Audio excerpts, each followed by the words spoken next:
I've recently finished recruiting a senior financial accountant role working for a financial controller who had a slightly different approach to interviewing and hiring. First of all, she was more interested in candidates with slightly imperfect CVs and also preferred candidates who were flawed and showed nerves in their interviews. This is certainly in contrast to most clients I've worked with, but I thought the thinking and reasoning behind it was quite sound.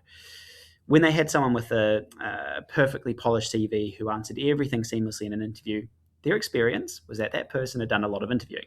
They were pretty well practiced, and more often than not, that was someone who was constantly exploring the market with one eye on the next move rather than fully committing. On the other hand, they were really interested in candidates who were a bit less polished and maybe their CV wasn't perfectly structured and maybe they took a bit longer to answer questions and maybe they were nervous in the interview. They liked these people. They found these candidates were less rehearsed, more genuine, and more focused on the role itself. More often than not, they were the ones who stayed and delivered. For me, it was a really good reminder that how someone interviews doesn't always reflect how they'll perform in the role.